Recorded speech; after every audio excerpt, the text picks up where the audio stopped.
For the first time in his career, Victor Wembanyama squared off against the Lakers. But with no LeBron James, the highly anticipated matchup now became about Wemby versus Anthony Davis, two defensive-minded bigs who sport a unique set of offensive skills. And let's just say that this duel was amazing. The Spurs opened up the game with a Spain pick and roll. Wemby's gonna set a ball screen up top, while Devin Vassell sets a back screen on Davis to open up the roll. The lob is thrown way short though, and AD picks up an early steal. On the other end, the Lakers started their attack with a face-up isolation for Davis. He looks to throw his body into Wemby's core, but the rookie drops back in a very pulling the chair-like manner, then uses his length to alter the shot down low. AD falls out of the play, which leads to some fast-paced offense going the other way, and when he's not down low, that paint becomes a lot more vulnerable. That wasn't the only time he'd be beat down the floor by Victor. Notice how no Laker defender finds the big and slides down as he streaks down the middle, resulting in an easy catch and 2 free throws. In the half court, he attacked AD in a number of ways. Here he sets up with a high ball screen, like most 7'4" guys do, and when Davis goes under, he uses that space to pull up for 3 and buries it. About a minute later, he again found himself with a live dribble out on the perimeter, and this time he wanted to get downhill. He uses his shoulder to initiate contact, but Davis absolutely stonewalls him and shuts off the attempt. On the other side of things, the disparity in age was really showing, as AD was taking advantage of Wemby through veteran-like tactics. It started with this isolation. Victor sticks his right arm out so that he can make a play on the ball if Davis puts it down, but that means his hand is stuck in the cookie jar, so when he instead shoots up through it, it's a foul. This next one starts with AD catching the ball in close and immediately taking one power dribble as he goes right into Wemby's body, before hitting him with an up fake, creating an angle to finish around him off the glass. Here's another one where he catches the ball pretty close, this time faking a mid-range shot to get Wemby off his feet entirely, taking one dribble, doing the exact same thing to Sohan, and just like that, he's got another layup. At about the halfway point of quarter number 1, Wembanyama checked out, and it wasn't until there were 5 minutes left in the second that these two would share the floor again, and right away Davis continued his veteran-style attack, jabbing right before exploding baseline, again dropping a shoulder to go right through the lower body, which clears just enough room to set up this absolutely vicious slam. After that, Wemby's thinking drive, so next time AD isolates, he's gonna throw a hanging hesitation dribble to leverage that threat, which the 19-year-old bites on, and that leaves a ton of separation for a jumper. Don't get it twisted though, things definitely weren't coming easy, and Victor still had his wins, like here where AD comes off a ball screen into open space near the elbow and thinks he has enough space to get off another midi, but the 8-foot wingspan had other ideas. That length allows him to cover space like nobody else in the entire league. This next one starts with Davis setting a ball screen for Russell, and because Wemby's back in a deep drop, instead of rolling, he pops out to the perimeter. Just look at how sharp the recovery is, shutting off the paint before closing out to get a hand up on the 3. As for the other end, Victor really wasn't touching the ball much. The Spurs sort of went away from him as a primary option and relegated him to a more reduced role, forced to either get his own offense on the glass or wait for someone to create an opportunity for him, like this spot-up 3 from the corner. It wasn't until the 49-second mark that he'd finally get a touch in the middle, which he immediately took advantage of with a quick drive, getting to the restricted area and readjusting his body so that he can take off from one of the weirdest angles I've ever seen on a dunk. Like I said, that length just changes everything, on both ends of the floor. Right after that bucket, he blocks a Max Christie floater, then waits for his team to secure the board so that he can take off for some fast break offense going the other way. And that block turns into a lob. On what looked to be the final possession of the quarter, the Lakers went back to AD in isolation. He catches Wemby off guard with a jab step, then fakes a jumper to draw an aggressive closeout, and that leaves him with a lane to attack baseline. The reason I said it looked to be the final possession is because they immediately forced a turnover with just a few seconds left in the half, and that resulted in a 3-on-1 break with just Wemby to protect the rim.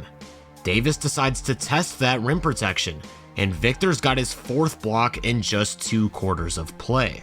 Over the first 24 minutes, AD had recorded 24 points on about 76% true shooting, but Wembanyama only had 12 on about 47%. It was clearly a one-sided affair thus far, and the Lakers found themselves up 13. It was clear that the Spurs had to find some more ways to get their big man going, and that they did to start the third. First, they ran him off a cross screen so that he could catch the ball with momentum going towards the cup, and even though he misses the lengthy finish, he's able to easily clean up for a second chance. Then it was a high ball screen early in the offense, and he knows that AD wants to come up and switch, so instead of setting it, he slips with some speed, leaving him with the entire paint to catch and finish an easy 2. With Wemby starting to pick it up, AD was going relatively quiet, and much of that came as a result of San Antonio's zone defense. Now when he catches the ball in the middle of the floor, Victor's coming up to meet him from the backline with another defender coming over to help, and it's an incredibly tough look down low. A few minutes later, the Lakers decided to run one of their double big lineups with Christian Wood on the floor as a way to counter, and with the way matchups were set up, that left Zach Collins on AD. In other words, a much more favorable defender for him to attack one-on-one. In general, LA just continued to roll through the third. The Spurs lost the quarter by 5, now finding themselves down 18 heading into the fourth. And it wasn't until about 4 minutes left that we'd see the two bigs share the court one final time.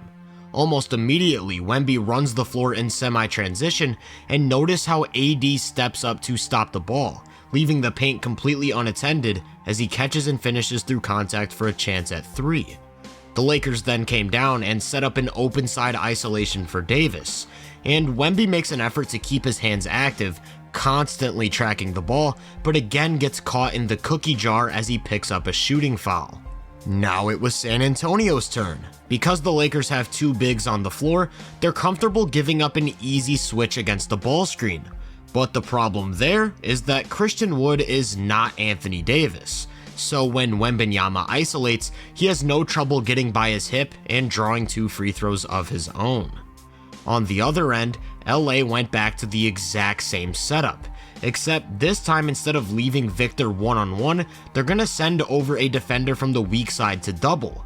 All that does is put the rest of the defense into a scramble though, and ends up in some high quality offense at the rim.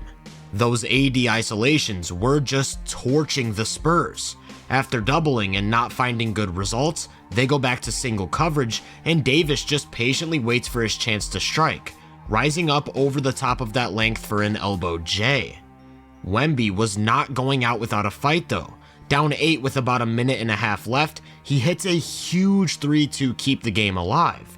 Then does it on defense. Davis goes back to that hanging hesitation in isolation, but this time he doesn't overplay the drive and gets a solid contest on a jumper. Down 7 and desperately needing a bucket, the Spurs go to a pick and pop to free up Wemby for another 3, but Davis does a great job of closing that space, only for the big fella to fake, take one dribble, and sidestep into an off the dribble jumper. Now it's a 4-point game. In an effort to prevent the Lakers from milking clock, as soon as Russell crosses half court, Victor's gonna completely sell out to the ball and trap him on the wing, which actually forces a quick turnover and leads to an easy 2 going the other way. And just like that, they're 1 possession away. Some good defense left the Spurs with a chance to tie or take the lead, ball in Wemby's hands, and he's gonna use a ball screen to get the switch onto Wood before slashing to the paint, where he draws a foul.